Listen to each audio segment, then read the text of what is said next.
On Friday, State of Tel Aviv published part one of a two-part series looking at the surge of anti-Semitism in Canada since October 2015, when Prime Minister Justin Trudeau came to power. This is the continuation of the story. From the very beginning, I heard people shouting their genocidal chants from the river to the sea, and don't tell me it's not a genocidal chant. We all know what it means, and so do the people saying it. I heard that from the beginning. So from the river to the sea is not just an aspirational chant. No, it's calling for the Jews to be driven out of Israel. I've heard, we don't want no two-state, take us back to 48. And I've documented all of these with video because people will claim it's not true. So I saw that from the very beginning. I saw genocidal chants being thrown around. I saw two-tier policing in terms of how protests are handled. I've been at this a long time. That is Brian Lilly speaking about what he saw and heard in Toronto from Monday, October 9th, when he returned to the city after having spent Canadian Thanksgiving weekend with his family. And he thought, well, you'll hear him explain what he thought. We speak today with two very senior Canadian journalists and writers, Brian Lilly and Terry Glavin. Neither is Jewish, and each has been astutely observing the significant intensification of anti-Semitism in Canada throughout the last 9 years under the leadership of Prime Minister Justin Trudeau. Terry Glavin, who you will hear from later in this podcast, wrote an essay in the Free Press in December on anti-Semitism in Canada that went viral. And that was followed by an interview shortly after that he had with Jordan Peterson. More on all that later. Both interviewees today have taken a keen interest in the topic of anti-Semitism, particularly as it manifests in Canada, for many, many years. These gentlemen know their stuff. They're not the types who drop in and out of a story depending on what's, au fait. Each one approaches the issue from a different perspective, of course. But they agree with my broad thesis that the tone set in Canada, where anti-Semitism has become widely voiced and accepted, that the tone is set at the top, in the office of the Prime Minister, the Right Honourable Justin Trudeau. His ideological obsession with identity politics has created a toxic social environment across the country, everywhere.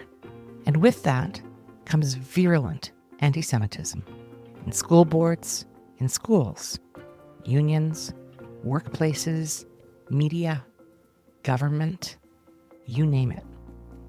Islamist thugs have asserted control over the streets in Canada's largest cities, and the police do little, if anything, to manage their quite unlawful, often criminal, conduct. Nothing. Some say, blame the mayors. It's their job. Others say, blame the Premier. Governing in Canada can get complicated, with 3 jurisdictional layers. But at a certain point, the federal leadership must step up, and we are well beyond that point.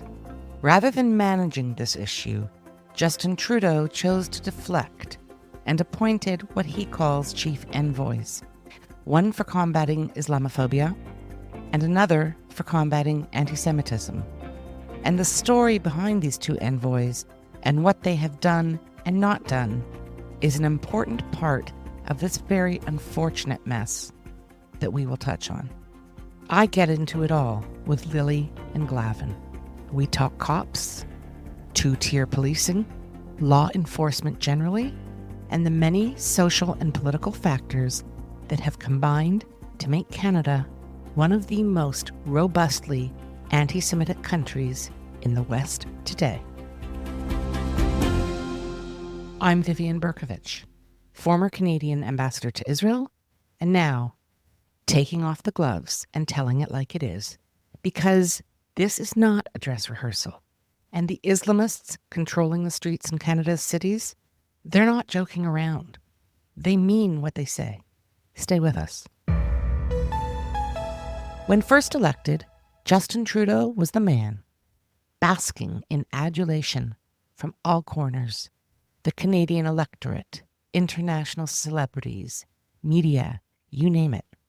The world was besotted with this man, who many considered to be handsome, fresh, young, and oh so progressive.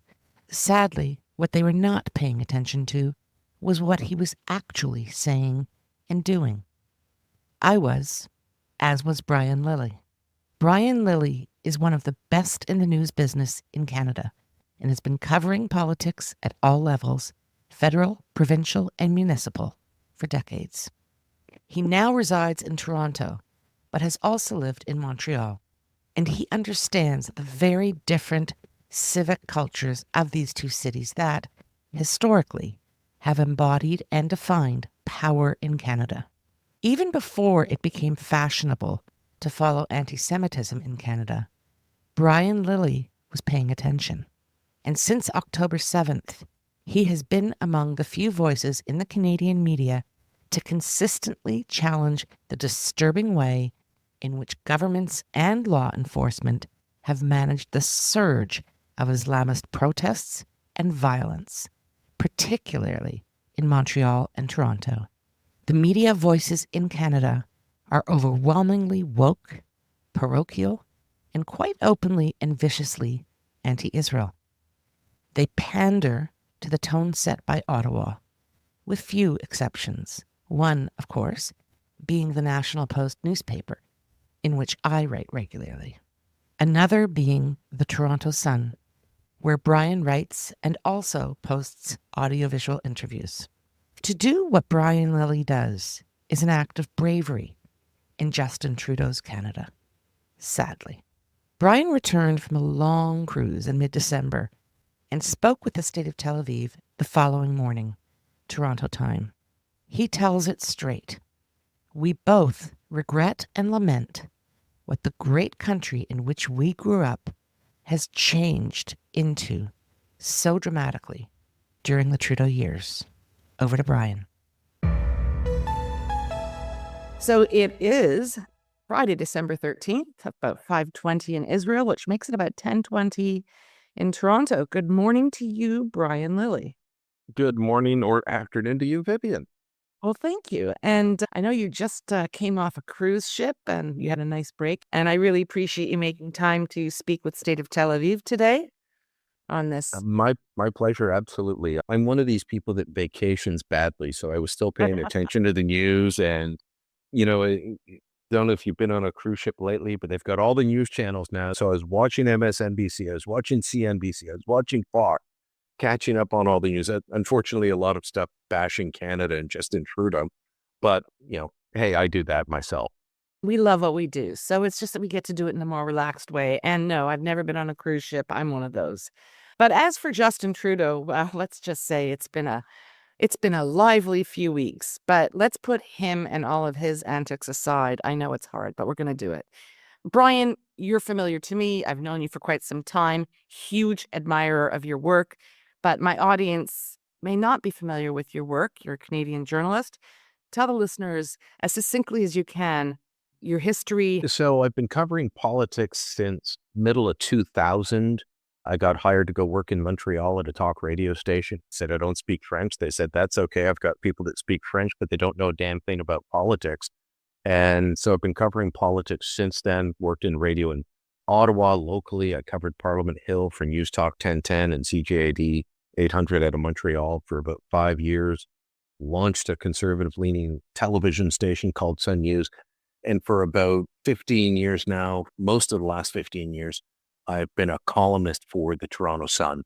So I've worked in print, radio, television. I've covered all levels from the school board to the police board to city council to provincial politics in several provinces, and all the way up to interviewing Prime Minister Stephen Harper more than any other person in English in the parliamentary press gallery while he was there. So a good understanding of politics at all levels. And I've been since October 7th, since October 9th, because on October 7th, I was out of town, but on October 9th, 2023, as I drove back in on that Thanksgiving weekend and saw the protests going up the street that is just off to the side of where I live. I've been covering what's been happening here in Toronto and the absolutely dismal response of our leadership, especially the police.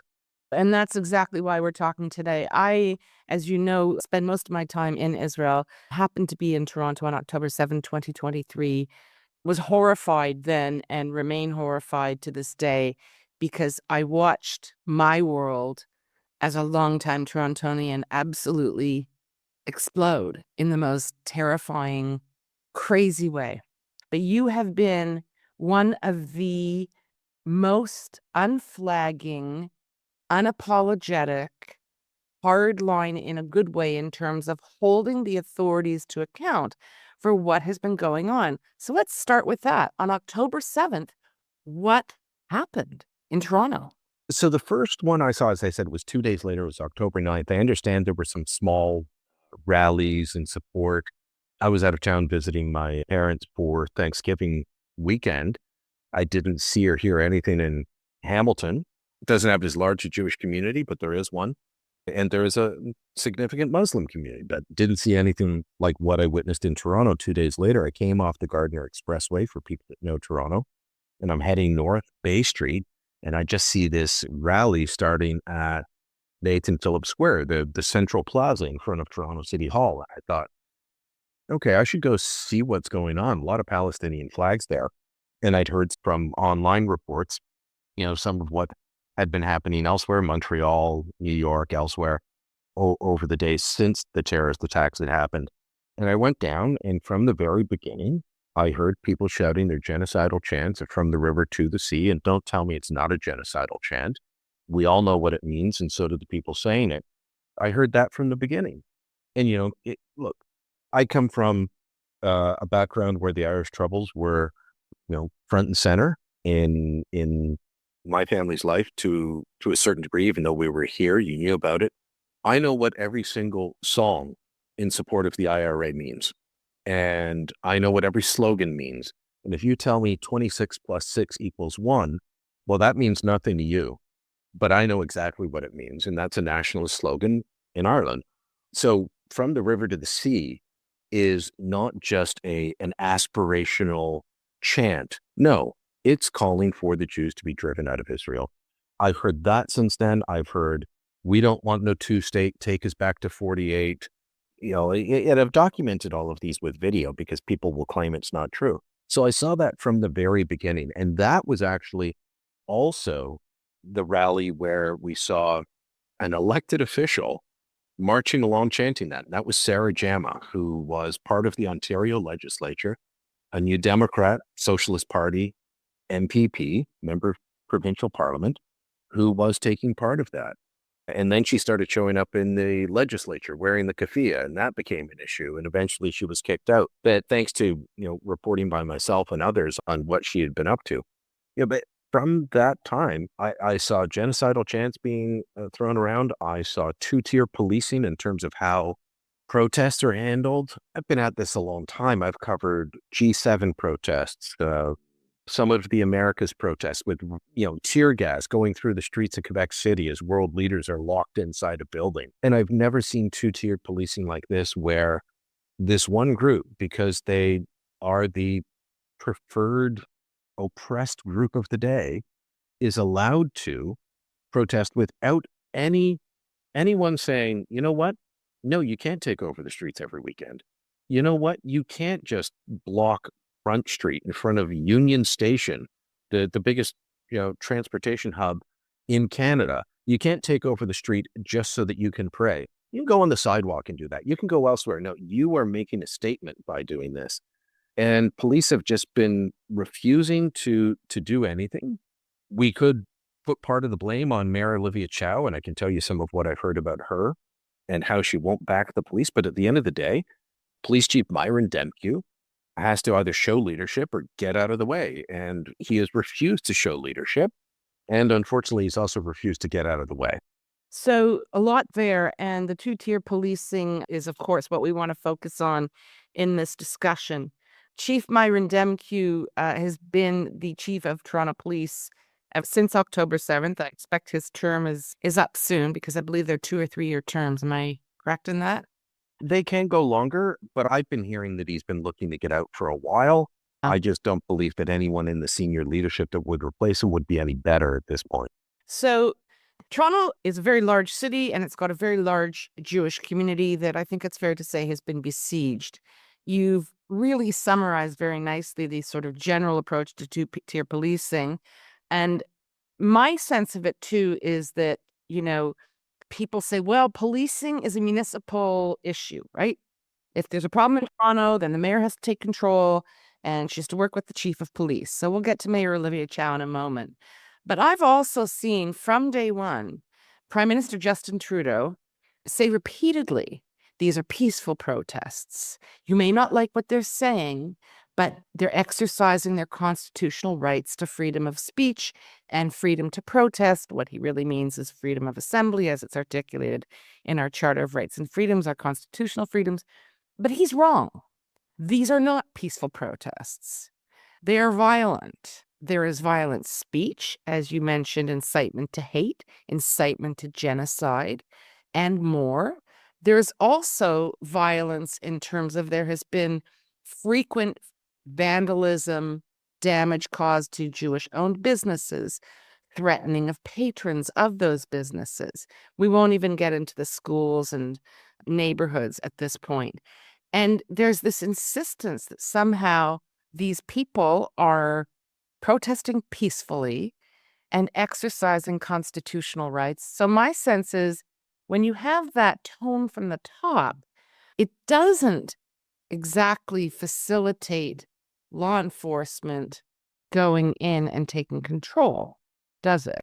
It doesn't. And I'll address all three levels of government. I don't think any of them have been strong enough. Not Prime Minister Justin Trudeau, not Premier Doug Ford, and not Mayor Olivia Chow. That said, I would argue that Ford has been the strongest, even though I don't think he's been strong enough. He has come out with stronger statements than the other two. When I've talked to his people, I've said, why aren't you denouncing this more? And they say, how many times can we put out a statement saying this is not who we are or this shouldn't be happening?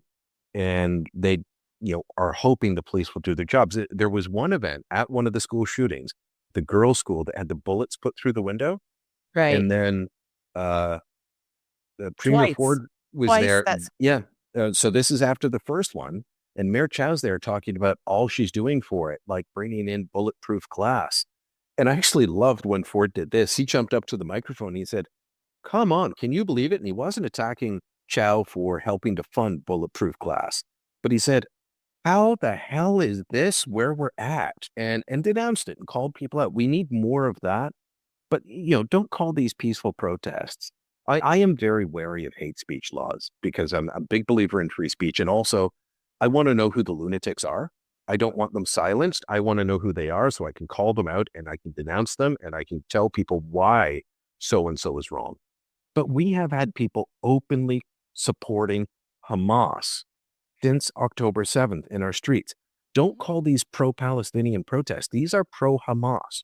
And some of the statements, some of the visuals that have been there showing open support for a banned terrorist organization should have been dealt with. First time I heard them dealing with that is when people showed up with Hezbollah flags. And that happened after Hezbollah, relaunched their attacks on Israel. I mean, they never really stopped, but they intensified them. Let's put it that way. And then the Toronto police got involved. Well, what about all the times that people were glorifying the resistance? There is no Zionist entity. Teach your children the glory of the resistance. What's Hamas's name in Arabic? The Islamic Resistance Movement. They're showing up with images of the Hamas spokesman on their clothing. They're showing up with the red triangles, that Hamas symbol.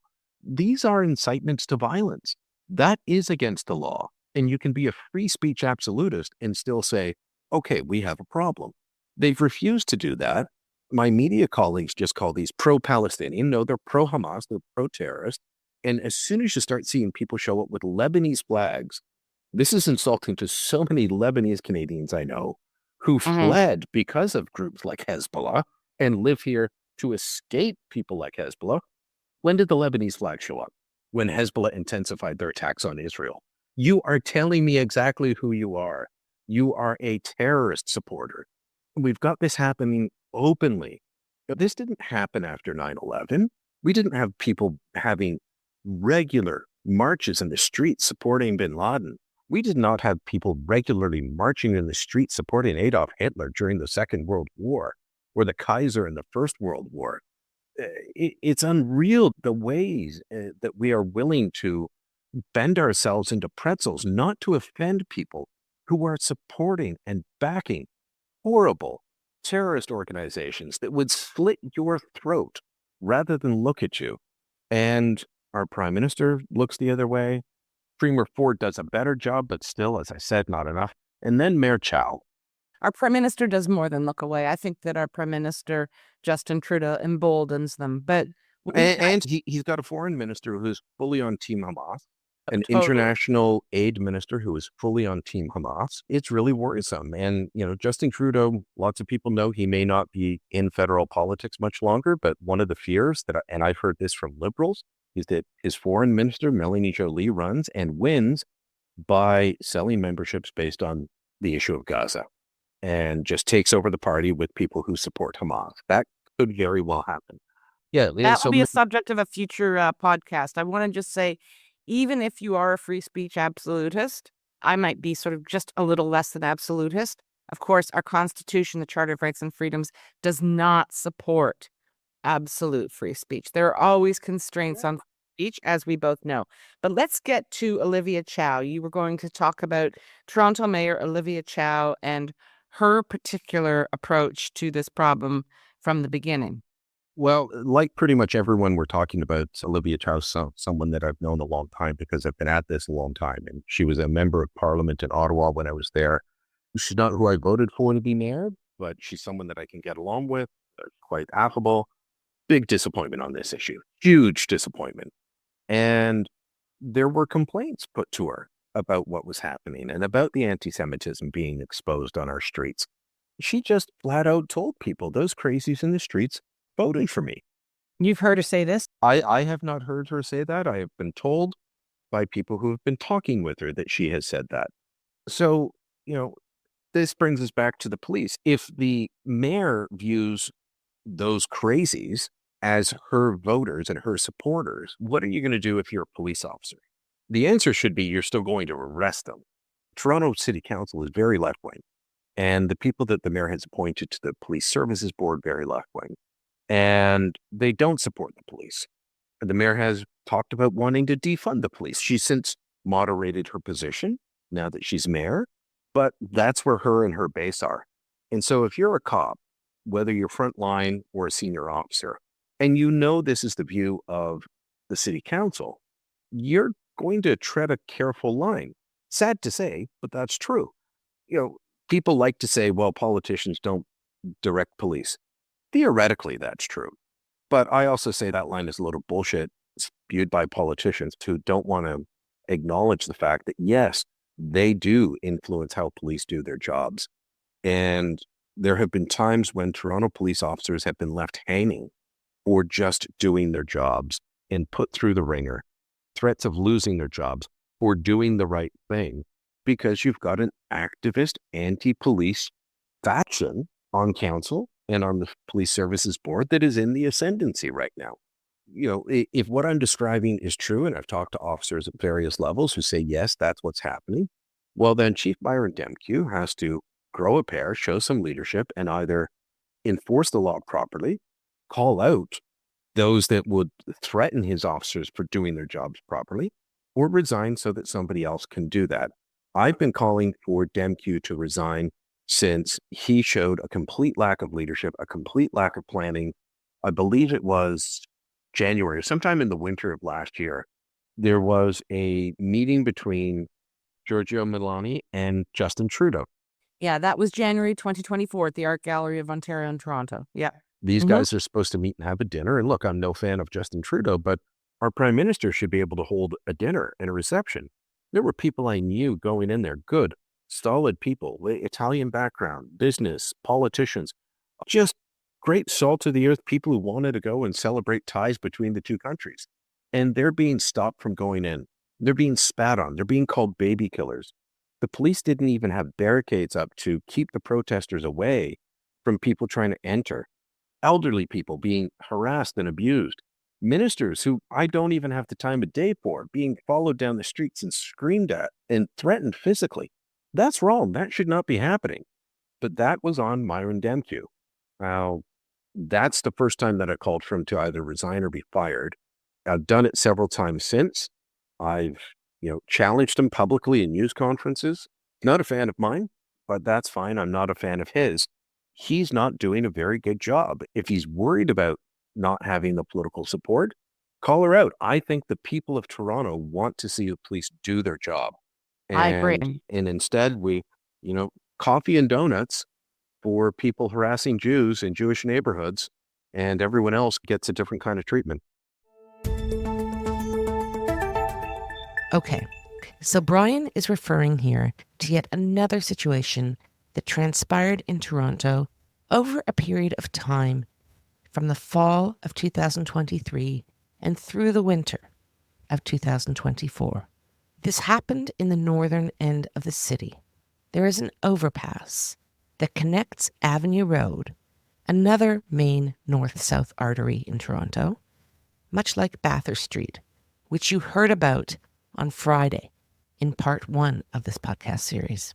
Avenue Road also runs through many heavily Jewish neighborhoods and ends at the entrance to a small, quiet area. The overpass is the only direct street access from the southern edge of the neighborhood, which is exactly why the pro-Hamas thugs set up shop there as well. They hung their anti-Semitic and anti-Israel banners and slogans from the side of the highway overpass, creating a distraction for the drivers below, who bomb along the 16 lanes of the 401 highway at typical speeds of 120 kilometers per hour, unless there's too much traffic. But none of this seemed to bother Toronto police.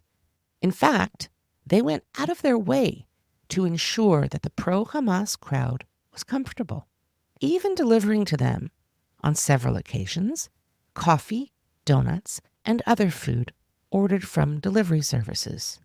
In the podcast notes, we've included a video clip that shows Toronto police officers providing that service with a smile. Now, the motto of Toronto police is to serve and protect. And I'm pretty sure the service was not meant to include restaurant deliveries. All quips aside, the pro-Hamas protesters not only violated numerous provisions of various statutes, like the Highway Traffic Act, but many of the participants were overtly inciting hatred, and their target? Jews. That's why they traveled an hour or two from their homes in the suburbs around Toronto.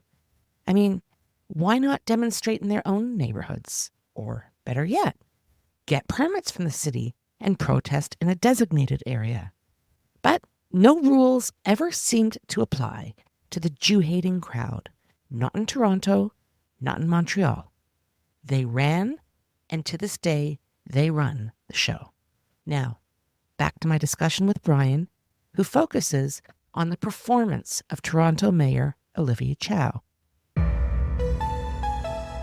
I remember very clearly that January episode, and it's just continued to get worse and worse because nothing has been done to contain the violence of every sort.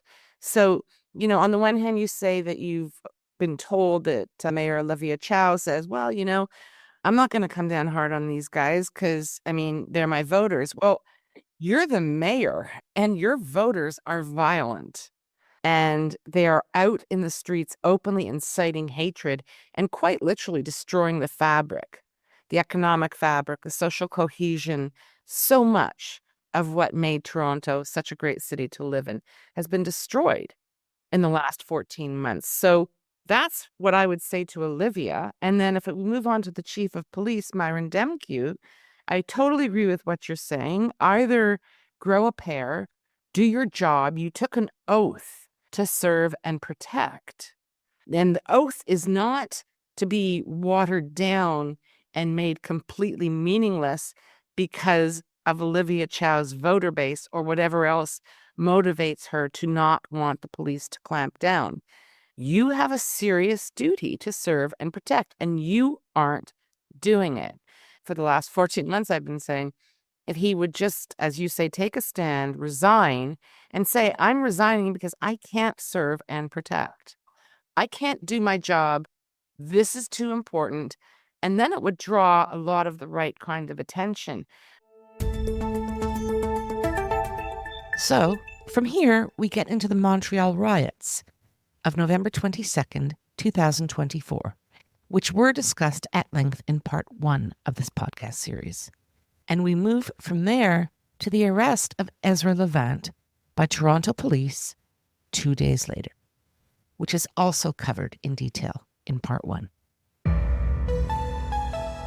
Let's go back 3 weeks to Montreal. We had on Thursday afternoon that week, the International Criminal Court issues arrest warrants for Israeli Prime Minister Benjamin Netanyahu and former Minister of Defense Yoav Gallant.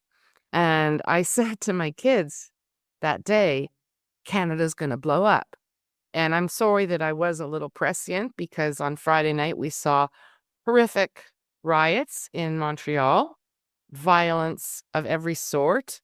Trudeau and others, Quebec politicians, have chosen to characterize these riots as being anti-NATO because there was a NATO meeting taking place in town that night, but they were burning in effigy Prime Minister Netanyahu. They were carrying all of their hateful, anti-Semitic, anti-Israel signs and chanting their chants. So nobody's buying the anti-NATO BS. So we have this disaster in Montreal. All of a sudden, the world starts like I hear, and I'm sure you do when you travel on your cruise ship, what the hell is going on in Canada, right? Now, we've been on this for a long time, but the world hasn't been watching. And then we have the incident at Bathurst and Shepherd in Toronto, where Ezra Levant, a journalist who has definitely a provocateur's style and flair, but nevertheless was arrested for breaching the peace by Toronto police. And that made Canada go viral. I'm really interested in hearing your comment on what went down at Bathurst and Shepherd. It'll be 3 weeks ago this coming Sunday when Ezra Levant was arrested, and the conduct of the police in that particular episode. Just before I get to that, I'll say just quickly about Montreal. I don't believe Police Chief Fadi Dagar, who said there was no anti-Semitism involved in that. As I said off the top, I worked in Montreal. It's where I started covering issues related to anti-Semitism, and I was there for the beginning of some of the craziness. Concordia University in Montreal is, even before Benjamin Netanyahu showed up 20 years ago and caused riots, Montreal can be a tinderbox and it can be a hotbed of anti-Semitism. It was definitely on display. And watching a city that I've lived in, that I love still, react that way was revolting. And I ended up doing a bunch of American media on that in the days after and talking about what happened with Ezra Levant. So for people that don't know, Ezra and I have worked together. We had a very public split in 2017, and I've just made it a policy that I don't talk about him. We don't talk, and I don't talk about him. That made me break that policy because his arrest was so egregious. He and I may disagree on an awful lot of things. And yes, he has a provocateur style. Going over to people who are cosplaying to be Yahya Sinwar, showing up in a Jewish neighborhood to provoke. I mean, they are disturbing the peace. And they arrest Ezra for walking across the street and trying to ask people questions. Staff Sergeant Jeffrey McDuff, I understand, is no longer there. The guy in charge of that, they removed him. Part of why? Photos of him having a good chuckle with our friend Gerard, who has been leading many of the rallies in Toronto, but was also, according to his own social media accounts, instrumental in organizing and establishing and supplying the student encampments in Montreal, in Ottawa, in Toronto. One of the guys who is on his own social media accounts telling people, teach your children the Zionist entity does not exist. Teach your children to, trace the resistance. Come on. Your buddy with this guy and arresting someone just trying to ask them, why are you here in a Jewish neighborhood disturbing the peace? Okay, a brief pause here. We are also including in the podcast notes the photograph of Sergeant Macduff yucking it up with Ahmed Jarrar, the man who Brian referred to a few moments ago. Duff is having a hearty laugh with Jarrar at Bathurst and Shepherd on Sunday, November 24th, 2024, shortly before he ordered the arrest of Ezra Levant. Again, for those of you who did not listen to part 1 of this series, you may wish to go back and tuck in. We get into the detail of the events of Sunday, November 24th in Toronto. This was when the world really started to take a hard look at anti-Semitism in Canada, and people did not like what they were seeing. Sergeant Macduff, Jeffrey Macduff, is, I understand, senior. He looks, he's not a young cop, right? He's been around the block. He had been managing the situation, so to speak, or the lead officer at Bathurst and Shepherd. When you say, though, he's removed, I think he's just removed from Bathurst and Shepherd duty. Yeah. Right. But Yeah, he's still that is correct.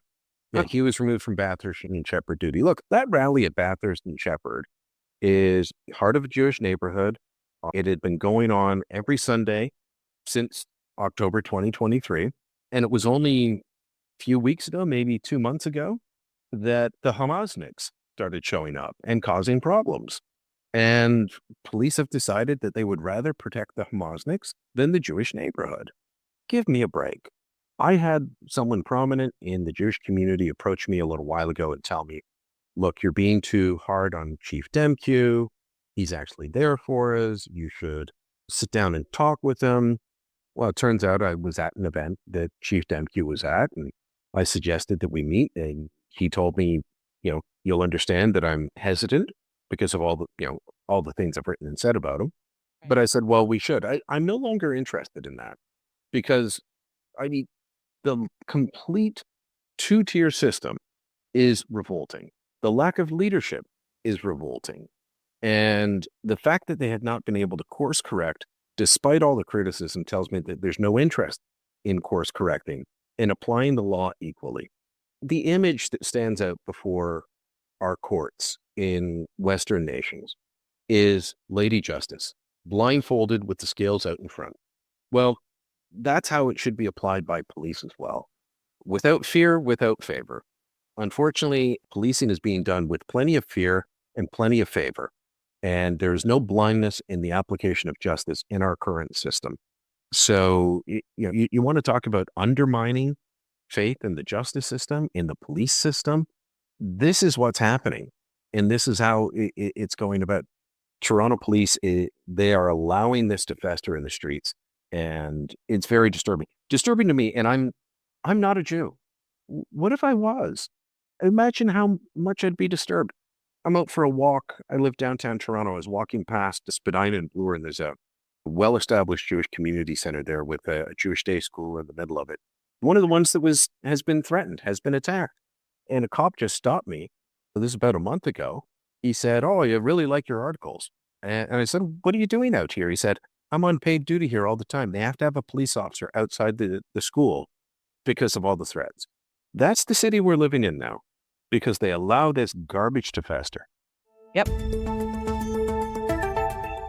Brian, I want to just go back to Chief Demke because he is such an important person in the story. I reached out to his office almost 2 weeks ago to talk to him about the policing approach in Toronto, and in particular, of course, the arrest of Ezra Levant.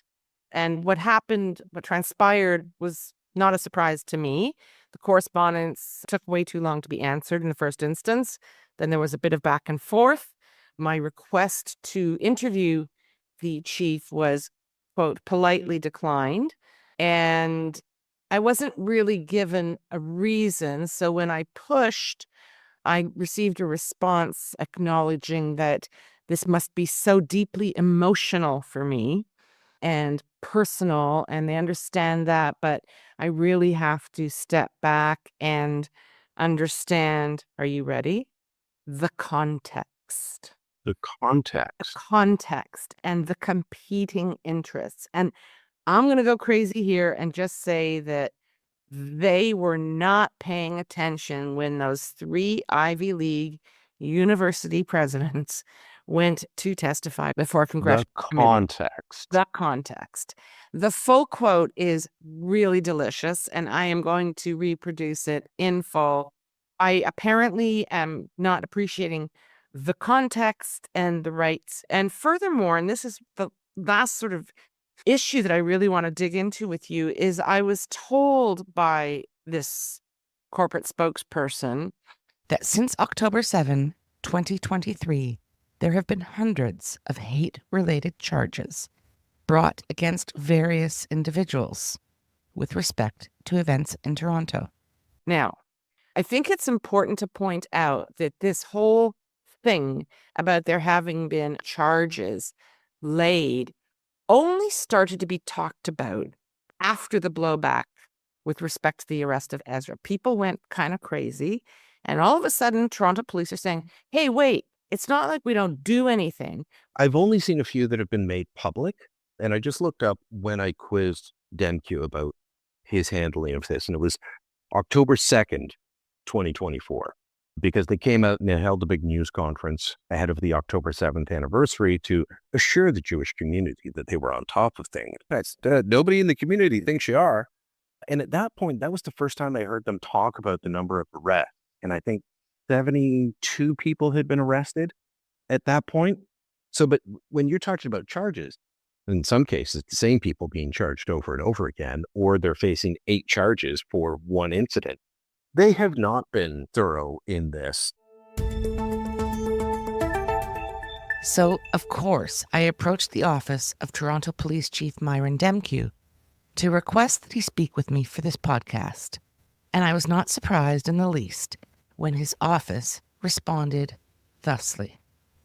On December 9th, 2024, 4 days after I had made the initial request, I quote, "While we're going to politely decline your request to interview the chief, I can provide you with the following information on our approach to handling the ongoing demonstrations in our city and the increase in hate crimes.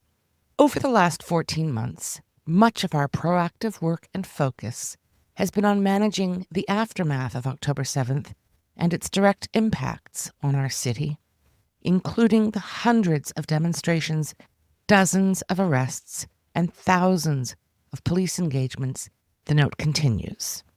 "Our city has experienced increasing levels of hateful behavior, which has spiked during this period. Since October 7th, we have made 188 arrests and laid 514 charges in relation to hate crimes.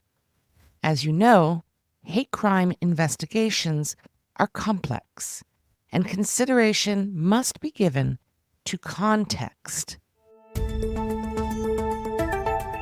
Clearly, as I suggested earlier in this podcast, Chief Demkew's spokesperson was not paying attention when 3 Ivy League university professors appeared before a congressional committee in December 2023 and smugly told the panel that it is difficult to determine whether phrases like final solution or there is only one solution, intifada, revolution.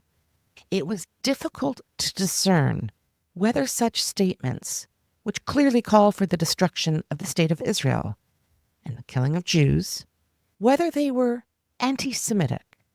One after another, the presidents of Harvard, Penn, and MIT smirked and said variations on this. It depends on the context. We all know what happened to them. And here we have the spokesperson for the Chief of Police of Toronto, the 4th largest police force in North America after New York, Los Angeles, and Chicago, and ahead of Philadelphia, Houston, and Washington, D.C. And the Toronto police are telling us that it is so difficult to assess whether these Jew-hating mobs should be charged with hate crimes because, well, context. Make of that what you will. On Friday, December 20th, 2024, in the early morning hours, the Bezchaya Mushka School in Toronto was shot at. That was the third time that this had happened at that school. The police statement suggested that a firearm discharged, like of its own volition. Police showed up at the site. As usual, there were no mainstream media representatives there, but Rebel News reporter David Menzies was there. And he asked a hate crime unit official who was present at the scene why no arrests had been made. You can find the clip in the podcast notes and watch the video, but we thought it was important to hear the audio played at this point in the story.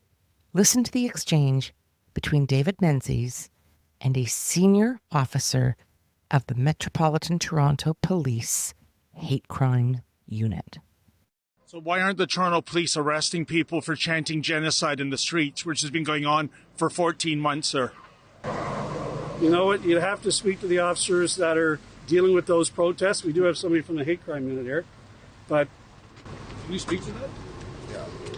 Inspector DeRoche from the hate crime unit. It's very challenging to deal with these matters. Why?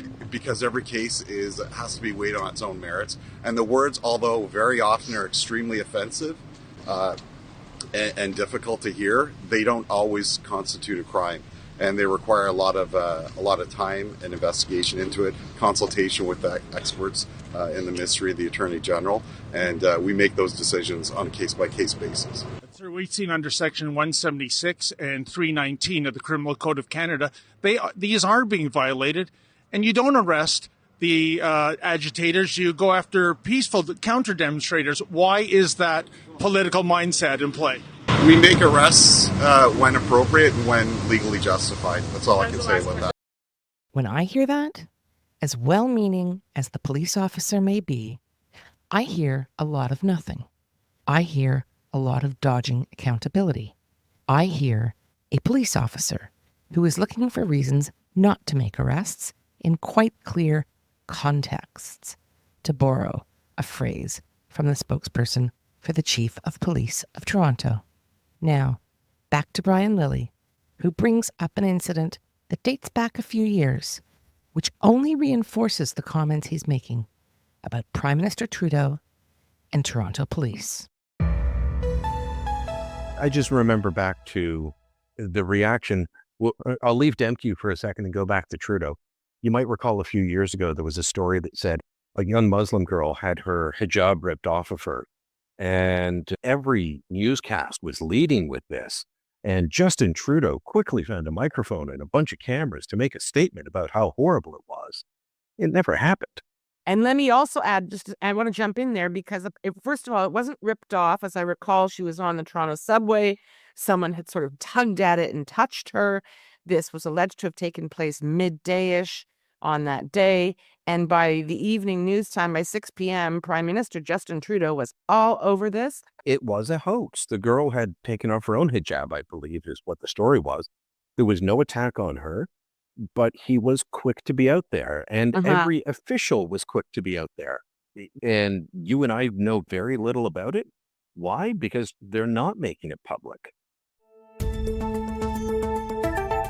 I have to stop here. What Brian Lilly is saying is very important. If the Toronto police had laid hundreds of hate-related charges since October 7th, 2023, it beggars belief that neither he nor I, two people who follow this stuff somewhat carefully, that neither one of us was at all aware. Brian continues. They're often not putting out news releases. They have in some instances, but not in others. This goes back to two-tier policing And we've seen it. I can't say for sure that I've seen it with Toronto police, but I know in Ottawa, I believe in Hamilton and elsewhere, just no names for charges when it comes to certain groups of people. How does that not make the public cynical? How does that not make them have ill thoughts towards an entire community that is actually undeserved because most of the community is not taking part in this? But if you're going to say, well, if the perpetrator is Arabic or Muslim, we won't release their names, that's going to make people very bitter. And it's a very divisive action. So, no, I have not seen that many news releases out on this. We get them sent to our news desk every time they put something out. Most of it's a missing person. So, if we had that many, I would either see them myself or my assignment editor would be sending it to me saying, hey, what do we know about this? Yeah, that was exactly why I wanted to raise it with you, because I thought if there's one person in Toronto who would be all over this, it's Brian Lilly.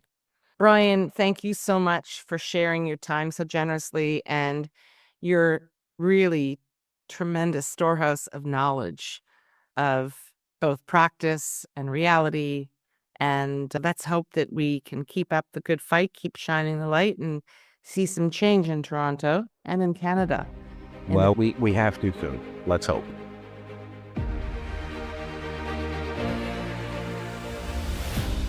I'm recording this bit a few weeks after having spoken with Brian. I decided to hold this series until the new year because I thought it might be a bit much for people chilling on the beach or at home over the Christmas, Hanukkah, New Year period. In the meantime, a lot has gone down in Canada.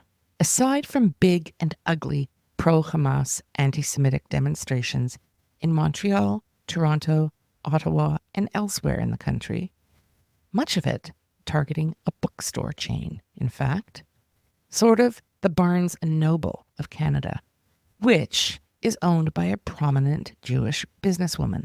The flagship stores in Montreal, Toronto, and Ottawa were not just targeted.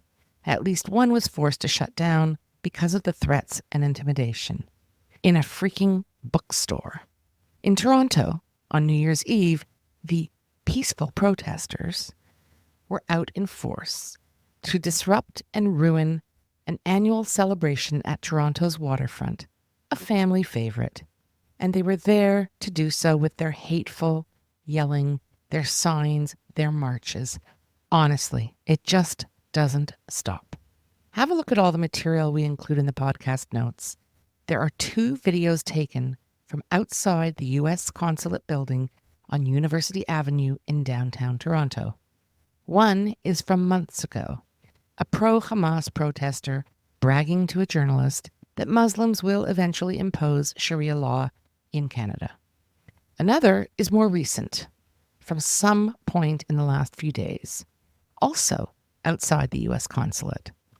The peaceful protesters, as Justin likes to refer to them, who are protected by the police, mayor, premier, Prime Minister's office, and the Prime Minister, are busy burning Israeli and American flags.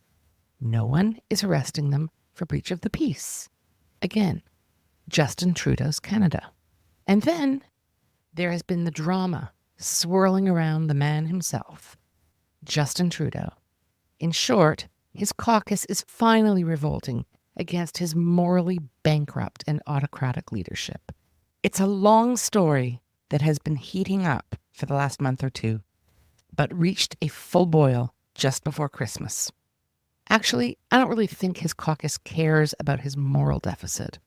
What is moving them is the fact that the Liberal Party is now polling at 16% nationally and falling.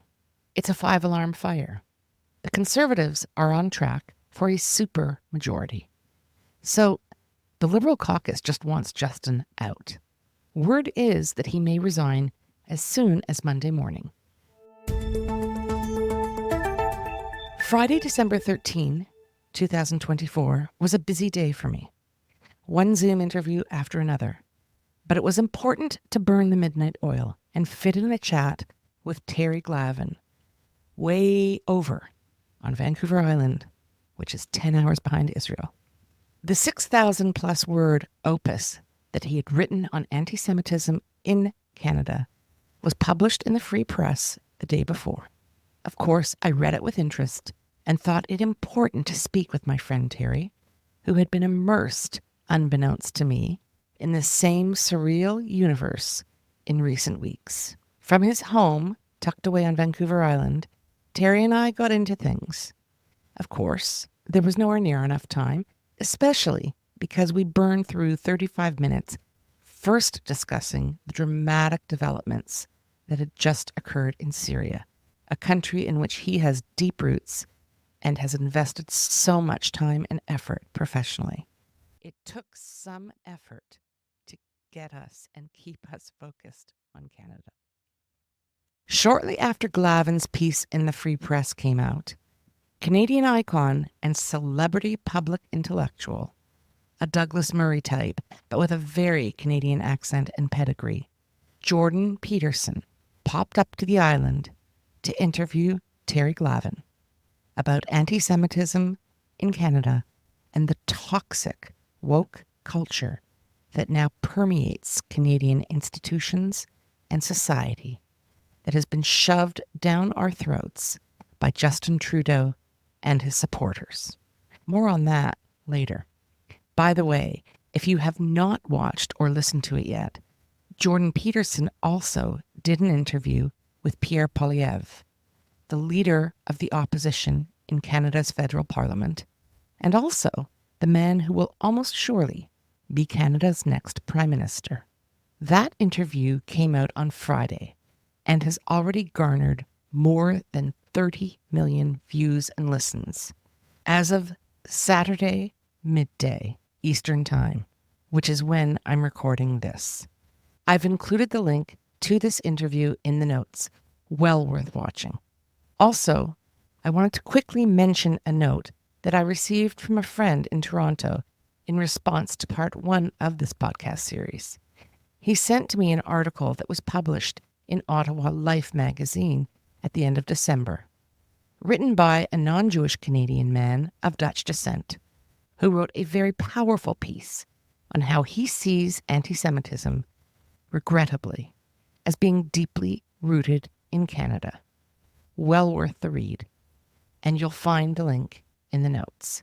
Now, let's get to Terry Glavin. Friday, December 13th.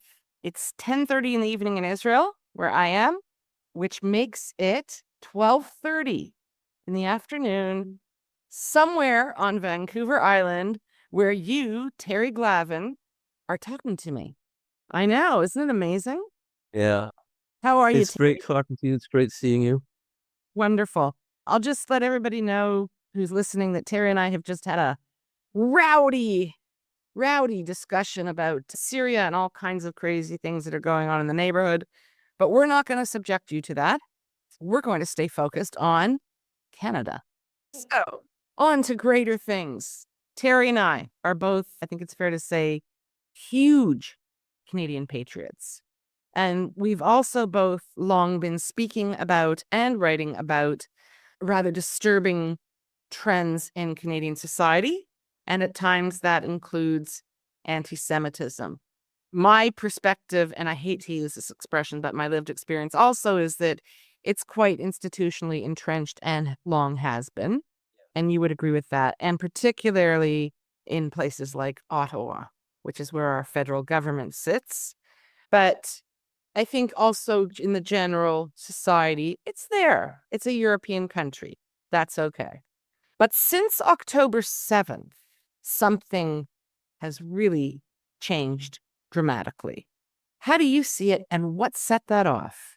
Yeah, well, obviously what set it off was the Simchat Torah pogrom and what happened at the Nola Music Festival and so on. There's a couple of things. When it happened, Viv, what was really interesting is a lot of, particularly people like Tristan Hoffer, lovely guy. He's another National Post guy. And he was just astonished. He was shocked at what he was seeing. Hezbollah, yay, Hamas, yay, and was really quite upset and angry. And my attitude was, where have you been? And I thought, I know I've reconsidered my position. I was a bit of a jerk. Like those of us that watch this stuff were not particularly shocked. When ordinary Canadians see this pushed into their faces, they're shocked. And I think they should be.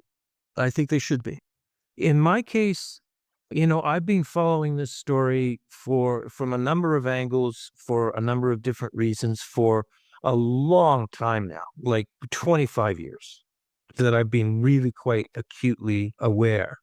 When you say of this it. story, Terry, you're talking about anti-Semitism Okay. in Canada? Yeah, I say this story, I will say this first. This phenomenon, right? My perspective is that it is not wicked because it's anti-Semitic. My perspective is it's anti-Semitic because it's wicked. It cannot but be a fountain of Jew hatred and anti-Zionism. But it's not of the beer keller variety. It's the bistro variety.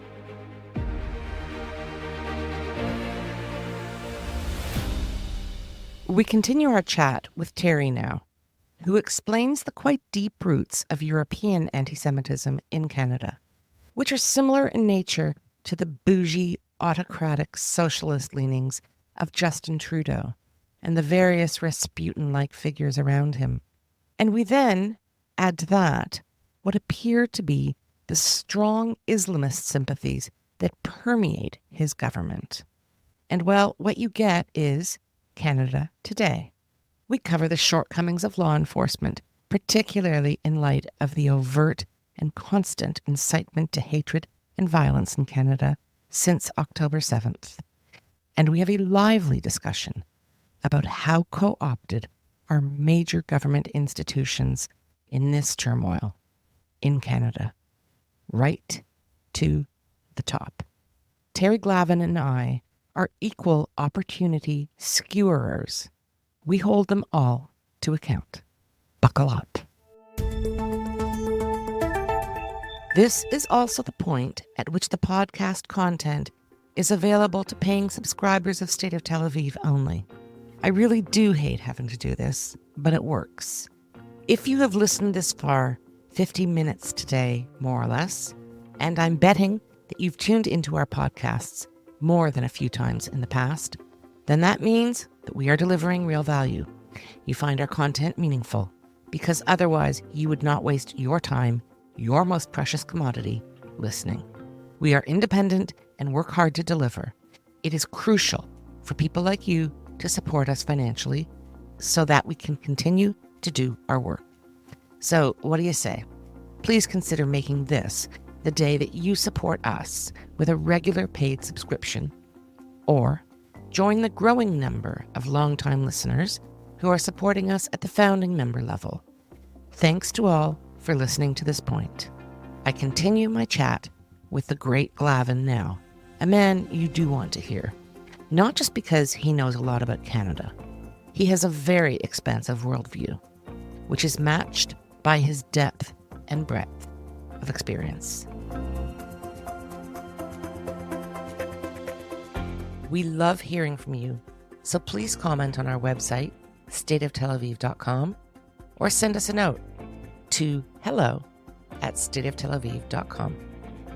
On behalf of the State of Tel Aviv core team, Jan Szabo, our creative, graphic, visual, and marketing man, Amir White, producer and editor extraordinaire, sound guy, who is also impressively patient with me and my boomer tech deficiencies, and our social media manager who pitches in on everything, Maya Naftalin. Thanks to the team. Thanks to you for being here. We'll be back soon.